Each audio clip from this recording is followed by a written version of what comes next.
पापा प्लीज आप रहने दीजिए, मैं कर लूंगी। मुझे अच्छा नहीं लगता आप यह सब काम करें। अभी माँ देख लेगी तो मेरी सामत आ जाएगी। आप तो बच जाएंगे। तुम्हारी माँ क्या कहेगी? हम तो उनके साथ भी काम करवाते हैं, अब अपनी बेटी के साथ करवा रहे हैं तो कौन सा आसमान टूट पड़ेगा। अरे नहीं पापा, माँ बहुत नाराज होती है, कहती हैं शर्म नहीं आती है अपने ससुर से काम करवाते हुए। अब आप ही बताइए पापा, मैं कभी आपसे कहती हूँ क्या काम करने के लिए? मैं तो आपको मना ही करती हूँ, लेकिन पता नहीं आपको काम करने में कितना मजा आता है, जो आप मानते ही नहीं। खुद भी माँ की चार बातें सुनेंगे और मुझे भी सुनवाएंगे। सुबी बेटा, तुम्हें नहीं पता कि तुम्हारी सास बुढ़िया हो गई है और सठिया रही है, इसीलिए हर समय बड़बड़ करती रहती है। तुम ध्यान ही मत दिया करो। और ससुर बहू दोनों मिलकर हंसने लगते हैं। तभी सुबी की सास की आवाज आती है, हाँ हाँ, दोनों ससुर बहू मिलकर धीरे धीरे कर लो मेरी बुराई। और जो तुम मुझे बुढ़िया कह रहे हो, तुम कौन से छैल छबीले नौजवान हो, तुम भी तो बूढ़े हो रहे हो, बहू के साथ काम करवा रहे हो। कहीं देखा है ससुर अपनी बहू के साथ काम करवाए? सास ननद तो करवाती नहीं। अभी तुम्हें समझ नहीं आ रहा है, ज्यादा सर पर मत चढ़ाओ, अभी तो नई नई है, जुबान भी नहीं खुली है। अभी कुछ समय गुजरने दो, तुम्हारी इन्हीं हरकतों से तुम्हें नौकर बनाकर रखेगी। अरे मेरी ललिता पवार, समझने की जरूरत तुम्हें है। तुम्हारे सर पर ललिता पवार टाइप सास बनने का भूत सवार है, लेकिन हमें तो तुम बख्शी दो। हम उसे कभी बहू मानते ही नहीं, बेटी है हमारी। यह है शिवनाथ जी, इनकी पत्नी सुमित्रा जी और उनकी बहू सुबिका, जिसे सब प्यार से सुबी ही बुलाते हैं। यह प्यारा सा हंसी मजाक वाला वार्तालाप इन्हीं तीनों लोगों के मध्य चल रहा है। बाकी घर में शिवनाथ जी का बेटा अमर और बेटी अमृता है।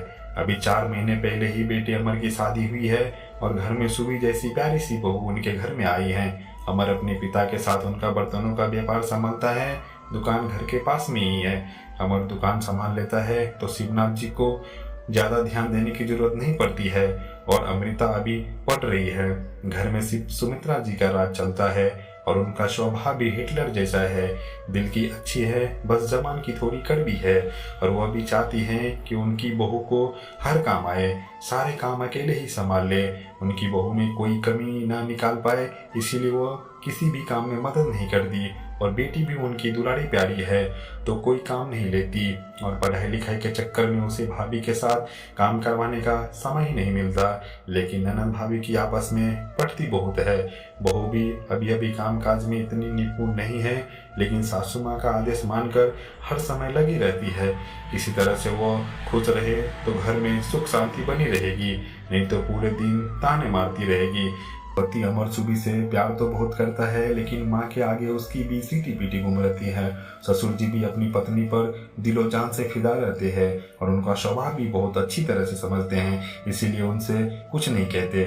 सुबी की हर तरीके से मदद करते रहते हैं। सबसे पहले तो उन्होंने सुबी का साड़ी पहनना और सर पर पल्लू करवाना छुड़वाया, क्योंकि वह देखते थे कि उसके घर के काम करने में बहुत परेशानी होती है। उन्होंने पहले दिन ही ऐलान कर दिया कि काम करते समय सुबी साड़ी नहीं सलवार सूट पहनेगी। सुबी के साथ हर काम करने के लिए तैयार रहते हैं। सुबह के समय बहुत काम रहते हैं। बेटा अमर तो जल्दी दुकान पर चला जाता, ननद कॉलेज चली जाती, सासू माँ अपने पूजा पाठ में व्यस्त हो जाती और ससुर जी थोड़ा देर से दुकान जाते। उतने समय में वो अपनी बहू सुबी के साथ घर के काम करवा कर तब दुकान जाते हैं। सुबी कपड़े धोकर रखती तो फैलाने चले जाते, वो झाड़ू लगाती तो वो जल्दी जल्दी पोछा लगाने लगते। सुबी उन्हें रोकती रह जाती, लेकिन वो मानती ही नहीं। कहते अकेले क्या क्या करोगी? दोपहर में जब खाना खाने आते तो जल्दी से छत से कपड़े उतार भी लाते। सुबह के खाने पीने का भी बहुत ध्यान रखते। नाश्ते खाने का समय या बाजार से कुछ भी लाते तो अपनी बेटी से पहले सुबह को आवाज देते। इस बात पर सासू माँ नाराज हो जाती और कहती कि अरे बहू क्या आ गई, आप तो अपनी बेटी को ही भूल गए। शिवनाथ जी कहते, अरे श्रीमती जी, बेटी तो ब्याह कर ससुराल चली जाएगी, बहू हमारा ध्यान रखने के लिए हमारे पास ही रहेगी, इसीलिए हम उसका ध्यान रखेंगे नहीं तो कौन रखेगा? कल को हमें भी अपनी बेटी ससुराल भेजनी है, अगर वहाँ कोई उसका ध्यान नहीं रखेगा तो उसे कितना दुख होगा। अभी बच्ची है, समय के साथ सब सीख जाएगी, अभी उसे सहारे की जरूरत है। श्रीमती जी समझो, पराई बेटी को अपनाओगी, उसका दुख दर्द समझोगी, तभी वो हमारा दुख दर्द समझेगी, नहीं तो बुढ़ापे में पड़ी कराती रहना, पास भी नहीं फटकेगी। अपनी बेटी की तरह समझो। अगर उस पर पूरे घर का काम छोड़ दोगी तो वो क्या वह कर पाएगी? उसका भी जवाब सुमित्रा जी के पास हाजिर रहता। कहती, तब की बात तब देखी जाएगी। और हाँ, तुम अपनी लाडली बहू की ज्यादा तारीफ मत करो। लेकिन अपना व्यवहार बदलने को तैयार नहीं हुई। सुमित्रा जी को ना समझना था ना समझी। उनकी जो सोच थी वो उसी के अनुसार चलती और मौके पड़ने पर ससुर बहू दोनों को सुनाती। सुबी अपने ससुर से खूब खुश रहती और आगे से आगे उनका ध्यान रखती। ससुर जी बहू के साथ हर काम करवाने के लिए तैयार रहते। उन्हें किसी भी काम में कोई शर्म और झिझक नहीं लगती। इसी बीच सुबी गर्भवती हो गई। इस समय उसके पापा यानी ससुर जी अपनी बेटी सुबी का बहुत ध्यान रखते। एक दिन की बात है, उस दिन बर्तन मांगने वाली नहीं आई थी और सुबी को सासू माँ के साथ अस्पताल जाना था। जब दोनों लोग चली गई तो उसके ससुर जी ने सारे बर्तन साफ कर दिए। जब दोनों लोग वापस आए तो सारे बर्तन साफ रखे हुए देखकर सासू माँ नाराज होकर बड़बड़ाने लगी और सुबी को भी अपने ऊपर बहुत शर्म आई। पापा अपने बर्तन क्यों साफ किए, मैं वापस आकर कर लेती। अब माँ भी मुझसे नाराज हो गई। ससुर जी बोले, बेटा इस समय सिर्फ तुम्हें अपना ध्यान रखो, तुम्हें आराम की जरूरत है। अपनी सास का स्वभाव तुम अच्छे से जानती हो, इसलिए उनकी चिंता मत करो। एक कान से सुनो और दूसरे कान से निकाल दो और फिर अपनी ललिता पवार को हम संभाल लेंगे। इतना मत सोचो, बस हर समय खुश रहो। सुबी जुड़वा बच्चों की माँ बन गई और ननद ब्याह कर ससुराल चली गई। सुबी भी अब परिपक्व हो गई, लेकिन उसका काम बहुत बढ़ गया। जुड़वा बच्चे और घर दोनों संभालना आसान काम नहीं था। सासू माँ बच्चे संभालने में कुछ सहयोगी करती तो बदले में 4 बातें सुना भी देती। खैर कोई बात नहीं, सुबी कभी पलटकर जवाब नहीं देती, लेकिन बहुत परेशान हो जाती। अमर को भी काम करने की आदत नहीं थी। अगर पत्नी सुबी को परेशान देकर कुछ मदद करने की सोचता भी तो सासू माँ को बुरा लगता। तुरंत जोरू का गुलाम का तमगा मिल जाता। जब ससुर जी बेटे और पत्नी दोनों को सुनाते, कहते, अरे जब तुम्हारे साथ काम करवाते हैं तो तुम्हें बहुत अच्छा लगता है बेटा। एक तो उसकी तुमने आदतें बिगाड़ रखी हुई है।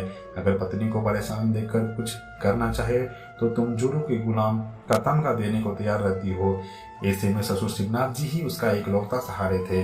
सुबी के मन में दिन प्रतिदिन उनके प्रति प्यार और सम्मान बढ़ता जा रहा था। वो बेचारे उसके बच्चों का भी सब काम कर देते हैं। बच्चे नहाकर खड़े होते, अगर वह किचन में होती तो तुरंत आगे बढ़कर उन्हें कपड़े पहनाकर तैयार कर देते। बच्चे पॉटी करते, उसकी सासू माँ छुआछूत बहुत मानती थी। उसे कपड़े बदलकर बच्चों की पॉटी धुलवानी पड़ती, इसीलिए जब तक वो आती तो पापा बच्चों की पॉटी धुलवा देते। इसके लिए सासू माँ उन्हें खूब सुनाती है, लेकिन वह चुपचाप बिना कुछ कहे अपना काम करते रहती। सासू माँ औरत होकर भी नहीं समझती, लेकिन ससुर जी पता नहीं किस मिट्टी से बने हुए थे जो एक पिता से बढ़कर अपनी बहू का ध्यान रखते, उसका दुख दर्द समझते। दिन प्रतिदिन इन बाप बेटी का रिश्ता प्रगाढ़ होता गया और दिल से जुड़ता चला गया। अब तो सुबी को इस घर में आए हुए 12 वर्ष हो गए। सासू माँ भी स्वर्ग सिधार गई। सुबी अपने पापा का अब तो और भी ज्यादा ध्यान रखने लगी। उन्हें बिल्कुल भी अकेला नहीं छोड़ती और वैसे भी उन दोनों का रिश्ता ससुर बहू का ना होकर बाप बेटी का हो गया था। बच्चे बड़े हो गए और सुबी ने अपने दोनों बच्चों को बहुत अच्छे संस्कार दिए। अपने बुजुर्गों की इज्जत और उनकी देखभाल करना सिखाया। सासू माँ के निधन के बाद उसका बेटा बाबा के साथ ही सोता और उनकी एक आवाज पर दौड़ता। दोनों बच्चे अपने बाबा पर जान देते, माँ की तरह उनकी हर जरूरत का आगे से आगे ध्यान रखते।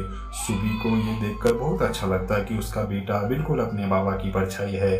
वो भी उनकी तरह हर काम कर लेता है। यह सब देखकर अमर को बहुत खुशी मिलती। उसकी पत्नी उसके पापा का ध्यान रखती, इतना ध्यान तो वह भी नहीं रख सकता।